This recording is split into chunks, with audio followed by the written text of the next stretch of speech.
저는 252 수학부 13기 이재윤이라고 합니다. 이번에 252 공개 강의의 챕터 5를 맡게 되었습니다.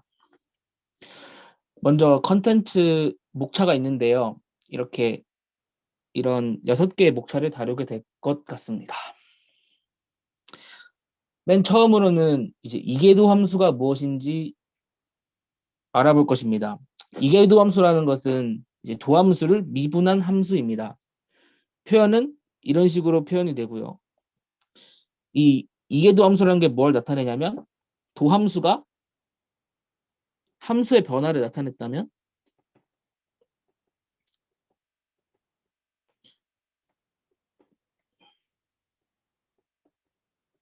이계도 함수는 도함수의 변화를 나타낸다. 이렇게 보시면 될 것 같습니다.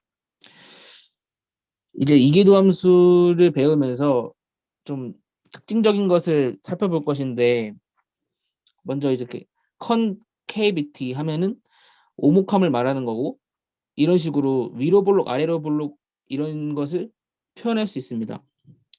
근데 오목과 볼록은 반대인데 현재 저기 교재에는 오목을 쓰고 있습니다. 고등학교 때 했던 것처럼 그냥 함수가 이렇게 생기면 아래로 볼록이고 이렇게 생기면 위로 볼록이고 오목은 그 반대고 이런 것을 알아두시면 될 것 같습니다. 이렇게 아래로 볼록한 함수는 이제 파란색을 보시면 되는데 기울기가 점점 증가하는 것을 알 수 있어요. 그래서 f 더블 프라임 x가 0보다 큰 것이고 위로 볼록한 함수는 이제 주황색 함수를 보시면 되는데 기울기가 점점 감소하는 것을 알 수 있죠. 그래서 f 더블 프라임 x가 0보다 작다. 이렇게 보시면 됩니다. 이걸 이용해서 이용하기 전에 먼저 변곡점을 볼 것인데 변곡점이라는 것은 곡률이 변하는 점입니다. 그래서 f 프라임 f 더블 프라임 x의 부호가 바뀌는 점이라고 생각하시면 됩니다. 그 f 더블 프라임 x가 연속이면 이때 f 더블 프라임 x는 그 변곡점의 좌표가 C면은 0이 되겠죠. 부호가 바뀌는 점이니까 양수와 음수 사이에 0이 있으니까요. 이제 이걸 이용해서 이게 도함수와 도함수로 극점을 찾을 수가 있습니다.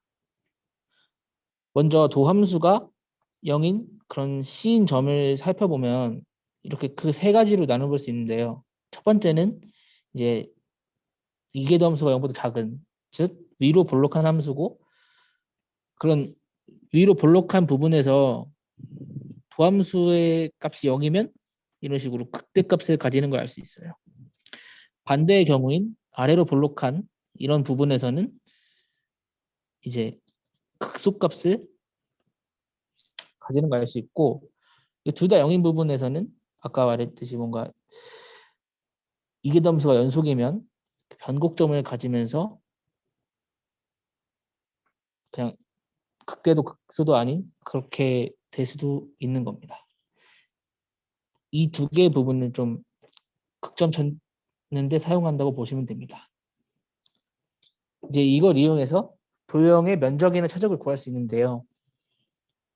그냥 이렇게 예를 들면 이런 전개도가 있으면 이런 식으로 이렇게 변수가 있다고 생각해 봅시다.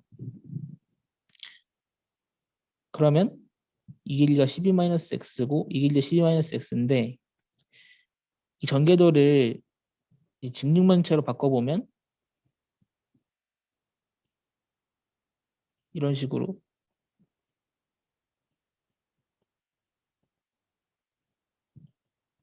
돼서 부피를 x에 관한 함수로 나타낼 수 있어요. 이 부피를 x에 관한 함수로 나타내서 이 함수를 분석하는 겁니다. 이 예시로 계산을 해보면 이렇게 전개를 하게 되면 이런 함수가 나타나고 이 함수를 미분하고 또 이계도 함수까지 구해서 분석하는 겁니다. 미분을 한 다음에 이렇게 v 프라임 2가 0인 걸 알아낼 수 있고 v 더블 프라임 2가 음수인 것을 이용해서 이런 식으로 2에서 극대값을 가지는데 x가 여기서 6을 넘어갈 수 없기 때문에 특정한 구간에 이렇게 있기 때문에 극대이자 최대값을 가진다고 할 수 있는 겁니다. 이런 식으로 분석을 할 수 있습니다. 다음으로는 디터런스 메서드인데 이것은 이제 한 점을 선택하고 그 점에서 함수 접선을 그은 다음에 그 접선의 근을 찾고 이 근을 또 이 함수에 대입해서 또 접선을 구하고 이런 식으로 접선의 근을 계속 찾다 보면 실제 근에 가까워진다는 내용입니다. 이것을 수식으로 정리하면 이런 식으로 접선의 근에 관한 식으로 나타나는데 이걸 정리하면 이제 xn 그러니까 이렇게 xn번째 하고 이 다음에 xn 플러스 이 어떤 x좌표를 가지는지 이런 관계식을 나타낸 거라고 할 수 있는데 이 부분도 한번 생각해 보시고 아 이렇구나 하고 넘어가면 될 것 같습니다. 접선을 계속 그어서 접선의 근으로 진짜 근을 찾는 그런 거라고 보시면 됩니다. 다음은 부정적분입니다. 부정적분이라는 것은 이제 이게 정의에 나와 있듯이 어떤 라지 fx를 미분했을 때 스몰 fx라면 라지 fx는 스몰 fx의 부정적분이다라고 할 수 있습니다. 미분의 역과정이고요. 기호로서는 이렇게 나타내는데 왜 뒤에 그 c가 붙을까요? 이 c는 적분 상수인데 상수는 미분하게 되면 0이 됩니다. 0이 되는데 그러면 이 스몰 fx 어떤 라지 fx를 미분했을 때 스몰 fx가 나왔는데 이 원래 라지 fx에 이런 상수가 있었어요. 근데 그 상수는 미분에서 0이 됐기 때문에 원래 어떤 상수인지 알아낼 수 없죠. 그래서 이렇게 적분 상수를 뒤에 붙여주는 겁니다. 이것은 이제 적분이 미분의 역과정이기 때문에 이렇게 어떤 함수가 주어져 있으면 이 함수는 뭘 미분했을 때 이 함수가 나오는가를 통해서 부정적분을 이런 식으로 구할 수 있게 돼요. 이걸 보시고 직접 한 번씩 이 오른쪽에 있는 것들을 미분하시면 왼쪽에 있는 것들이 나온다는 거 알 수 있거든요. 직접 한번 해보시고 아 이런 거구나 하고 아시면 될 것 같습니다. 다음은 이제 곡선의 넓이를 어떻게 구하는가에 대한 그러한 얘기인데요.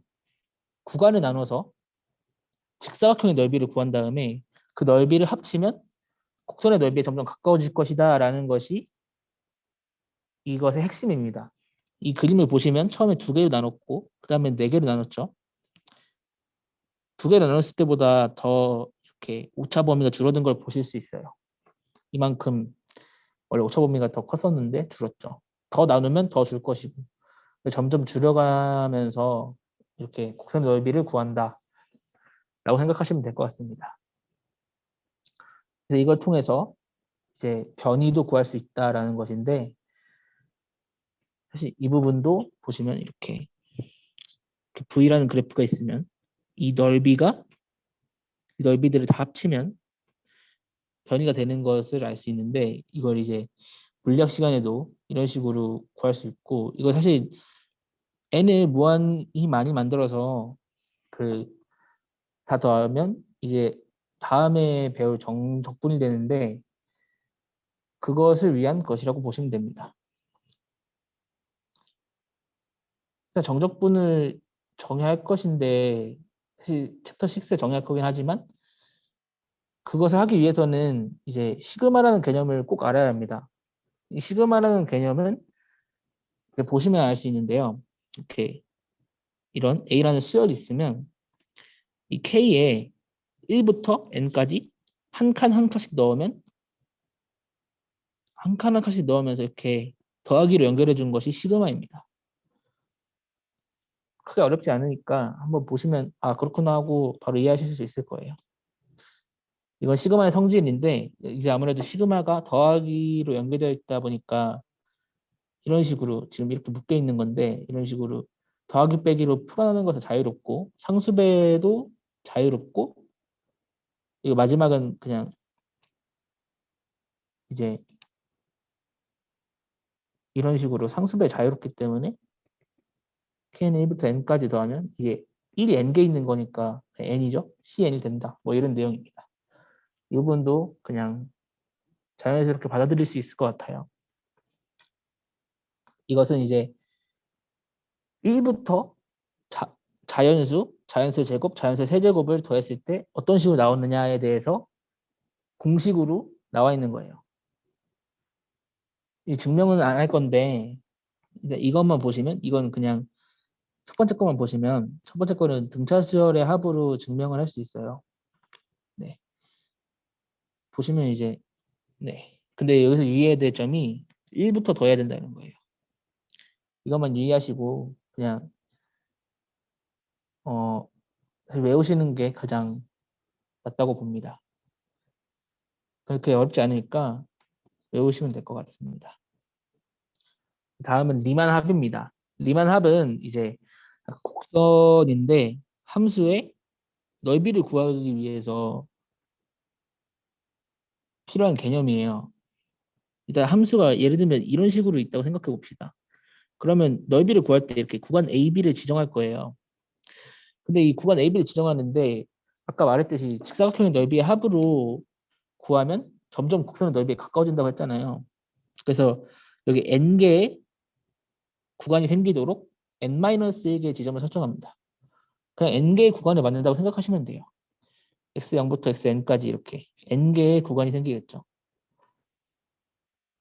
이런 식으로 생깁니다. 네. 근데 아까 이 n 등분하지 않고 n개 구간을 만든다고 했죠.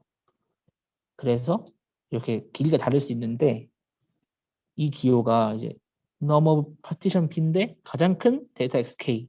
그러니까 n 등분하지 않고 n개의 구간 중에서 가장 큰 구간을 norm partition p라고 보시면 되고 기호로서는 이렇게 나타낸다고 생각하시면 될 것 같습니다.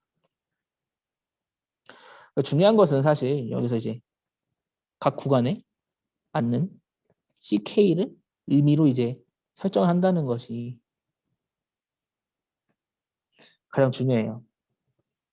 보시면 이제 이 함수를 a부터 b까지 넓이를 구할 건데 여기서도 이제 쭉 해서 n등분을 했죠. n등분을 하고 각 구간에서 임의로 막 이렇게 점을 찍었어요. 그 다음에 이 점대로 이제 직사각형을 만들어서 더했는데 이러면 넓이에 어느 정도 근접하겠죠. 네, 이런 식으로 하는 것이 리만 합이고 이 리만 합에서 규칙을 몇 가지 추가해 준다면 이 구간의 길이와 그 구간의 함수값을 어떻게 설정하는지를 제한하면 이런 식으로 이렇게 구간의 n등분하도록 하고 이렇게 왼쪽 끝을 기준으로 직사각형 기준으로 한다. 이런 식으로 이 리만 합에서 제한을 걸어버리면 저희가 좀 더 식으로서 이렇게 리만 합을 더 표현할 수 있게 돼요. 이거 n에 관한 식으로 나왔죠. 이렇게 이게 왼쪽 리만 합인데 보시면 그래프가 이런 식으로 나와요.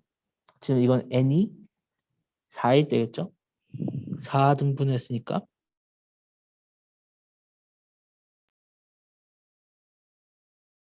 그러니까 a가 0이고 b가 2죠. 그래서 이 한 구간이 길이가 n분의 2예요.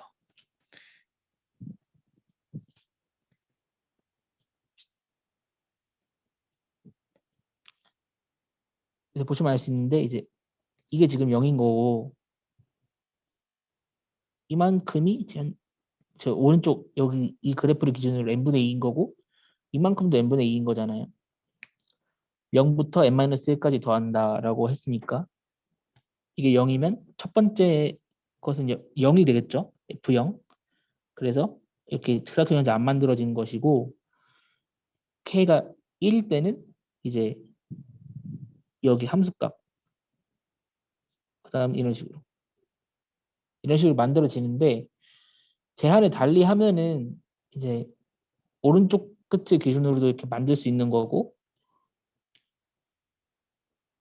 또 여러 가지 방법을 만들 수 있어요. 일단 제가 예시를 4개 가지고 왔는데 이런 식으로 왼쪽 끝을 기준으로 만들 수 있고 오른쪽 끝을 기준으로 만들 수 있고 이렇게 중간 지점을 기준으로도 만들 수 있고 이렇게 사다리꼴로도 만들 수가 있어요.